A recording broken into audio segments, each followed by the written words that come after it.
With us now is Jackie the Joke Man. Ta-da! I am so happy to have him on the set. Years ago, when I was first starting out in the business, I was a little intimidated. Now I'm not intimidated. I'm just super excited that he's here.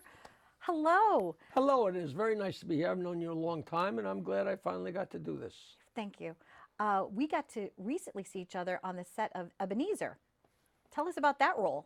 That was film. so fun. I've been having so much fun sending the picture of me as Jacob Marley, all made up, sending it to friends that I haven't seen in 10 years, and seeing if they actually think that's my picture. It's it was so great, and the cast and crew doing those stupid little movies is so much fun. You know, it looks like it's going to get picked up. It's called Ebenezer, and it's like doing a high school play. The bonding is so much fun, and every part of it is it's just a goof. You feel like a little kid again, but everybody's also really serious, and it really came out great. So I hope it gets picked up because it's so fun. And meanwhile, I'm not alone, but I'm such a huge fan of Christmas Carol. Yeah. And watch it religiously, both versions, every Christmas. And then this Christmas, I don't know how I discovered there was a 1935 version. And of course, it's the exact same words, the exact same characters, and it's just really fun. So and my name's Jackie Martling, but everybody calls me Jackie Marlowe, and all of a sudden Jackie Marlowe is playing Jacob Marley, and yay. But it was great fun. Ta-da! It was really great fun, and I appreciate everybody that was in on it. The initials of JM. So you have this beautiful book. It's a legit book. Tell us about the process. It is my autobiography. It's available on Amazon. If you go to JackieTheJokeman.com, the Amazon page comes up. It's also available on Kindle, also available on Audible audiobook. And my good pal Artie Lang did the foreword. He also read the foreword for the audio version. It's selling really well. It's like 30 or 40% about me, and then segues into the whole story about me on the Stern Show and getting aboard, crazy stuff that happened, getting off, and a lot of fun pictures. And everybody, it's not selling crazy because it hasn't been promoted on his show, on Howard's show. But now you've been on my show. But now I've done live this right show. up. So And I hope they can print them quick enough. But everybody that's read it, I put my email in there. I'm getting emails from all over the place. Europe, every place. Wow. Because the Stern Show had great tentacles, and I love the fact that people like it, and it's very rewarding. And I wrote so much. I have a whole second book ready to go. So be forewarned, there could be a volume 2. There you go. Maybe there'll be as many as Rocky. I mean, that's just gone on forever, right? It better. And these are not that new. Yeah. But I've been selling my autobiography at shows, and I did a show for like 500 cops the other night. Cops and their wives, a big benefit.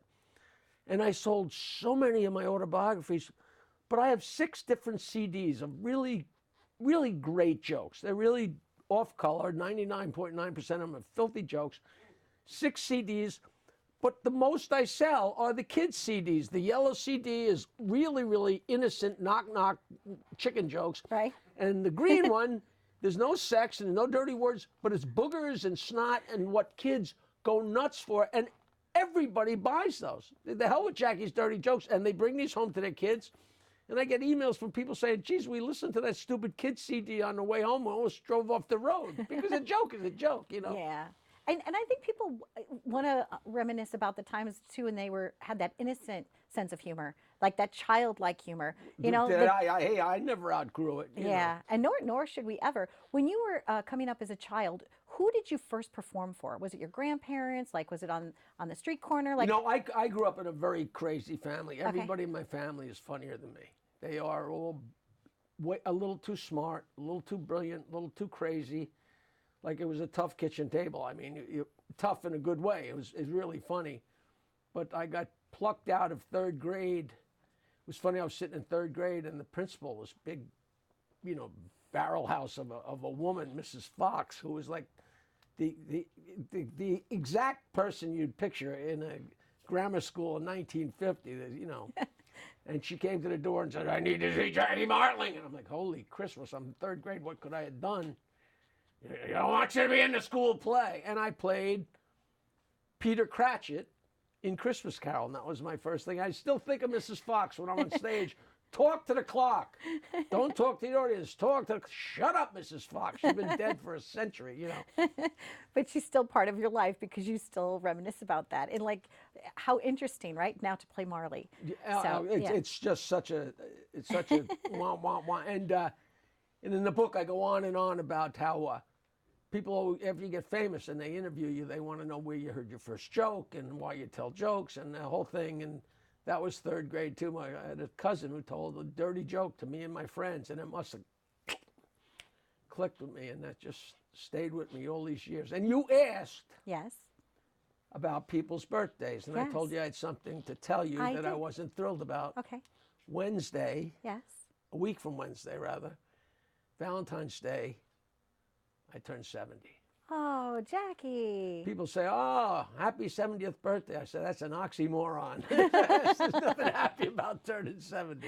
I don't know. You are so vibrant, you know, and so full of life, and you bring so much joy to people. And so I just want to wish you a sincere, happy Well, birthday. that is very sweet of you. Wow. And, I expect people. I have a great show coming up Okay.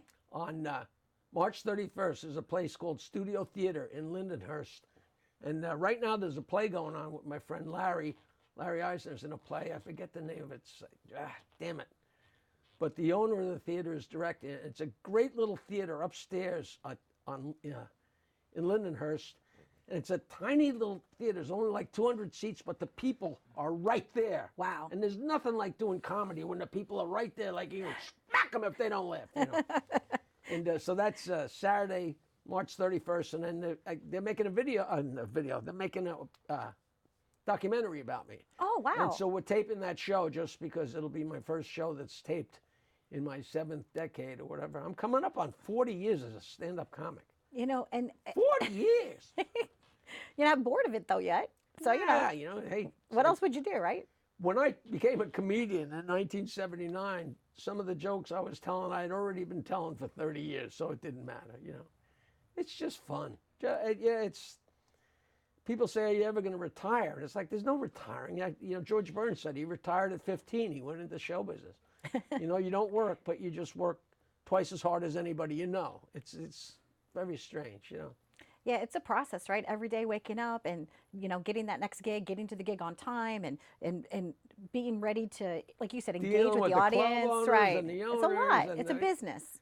But it's so much fun. And, like I did this benefit for the cops the other night, and like guys coming up and say, "I've been watching you for 30 years, 40 years. My son watches you, my son's family." But it just spans the decades, but it never gets old. When we started comedy in 1979, me and a guy called Richie Minervini, who's been around forever. He's Yes, I know Kevin him James' well. opening act. Great and blah, guy. blah, blah.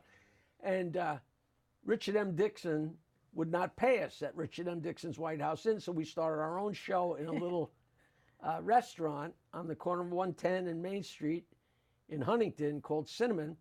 And it was so successful that it morphed into the East Side Comedy Club. But when we started that show in a restaurant, all we had was our jokes, and I had a sound system, but how the hell are we going to tell people that we have this? And I got the bright idea to start a dial-a-joke to advertise it, and it just turned 38 years old. Congratulations.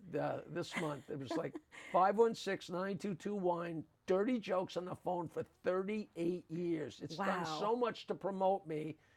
Like, it sounds like an exaggeration, but internationally, there's been calls from Mexico and Paris, because people can't believe that somebody's telling these off-color jokes on the phone. And if you dial it right now, 516-922-9463. Hello, this is Jackie. Hello? You know how much I love it when you use your finger and boom, So it's just a disease. I've been doing this forever and ever and ever and ever, and I love it. I've known you forever now. I know, we have known each other about 20 years. And like I said, that first time I met you, because people, they admire you and they respect you and they like you.